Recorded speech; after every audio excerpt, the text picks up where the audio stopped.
브라질에서 있었던 한 소송 이야기인데 어떤 사건입니까? 그러니까 브라질에서 한 소녀 미혼모가 이제 아빠를 찾는 과정에서 결국은 법정 소송까지 가게 된 것이었는데요. 미혼모다 보니까 혼자 딸을 키우는데 경제적인 어려움이 있어서 아빠를 찾는 작업을 하게 되었습니다. 그래서 결국은 이제 그 아빠를 찾은 듯 했는데 그 당사자가 부인을 한 거죠. 나는 이제 아빠가 아니다. 아빠가 아니다. 네, 따라서 이게 그 법정 소송으로까지 진압 발전된 것입니다. 이게 보통 친부를 확인하는 과정에서 이제 유전자 검사를 활용하게 되는데 이 검사하면 바로 알 수 있잖아요. 좀 난감한 일이 있었습니다. 왜냐하면 아빠로 지목된 사람이 쌍둥이였습니다. 쌍둥이도 일란성이기 때문에 그 둘 중에 한 명은 분명히 아빠인데 둘 중에 누구인지를 특정하기가 둘 형제가 DNA가 같잖아요. 유전자 같다 보니까 이걸 구분해내지 못하는 굉장히 좀 이례적인 상황이 펼쳐졌습니다. 일단 유전자 검사 결과 일치하는 것으로 나왔는데 이 아빠가 쌍둥이다 보니까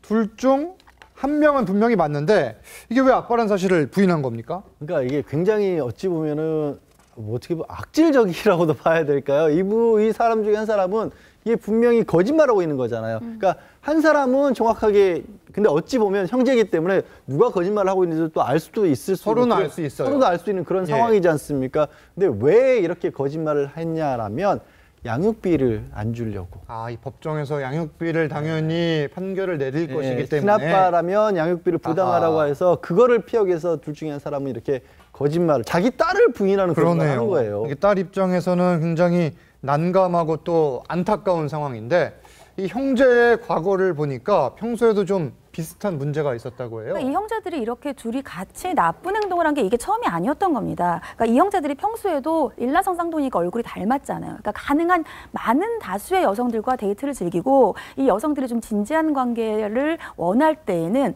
난 사실 당신과 데이트한 사람이 아니라 내 쌍둥이 형, 내 쌍둥이 동생이 당신과 데이트를 한 사람이다.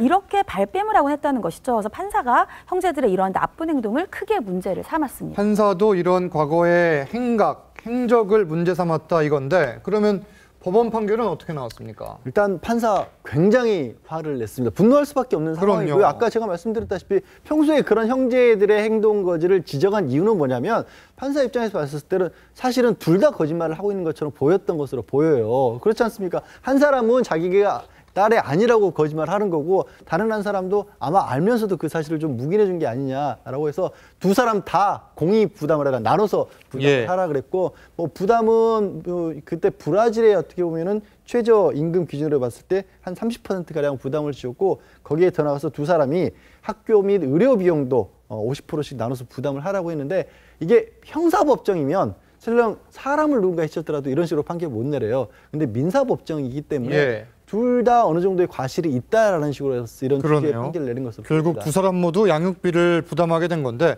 호적에 올리는 문제는 어떻게 됐습니까? 앞으로도 계속 복잡해질 것 같습니다. 왜냐하면 이 아이에 대한 그 출생 기록부에는 한 명이 아니라 두 명의 아빠가 기재가 됩니다. 자, 두 명의 아빠가 기재된다 이건데 만약에 국내에서 비슷한 일이 있었다면 이런 판례가 없는 것 같은데 어떨까요? 우리나라에서는 두 명 다 호적에 올리지는 못하죠. 그리고 양육비도 한 명을 특정을 해서 아빠한테 청구를 해야 되는데 만약에 정말 특정이 어렵다라고 한다면 둘 다 지금 이 아이가 양육비를 못 받도록 부당한 행위를 하고 있는 거잖아요. 불법행위. 그래서 아마 공동불법행위로 손해배상 청구는 가능할지 몰라도 아빠 두 명이 양육비를 내고 아빠 두 명이 호적에 오르는 것은 좀 어렵지 않을까 싶습니다. 알겠습니다.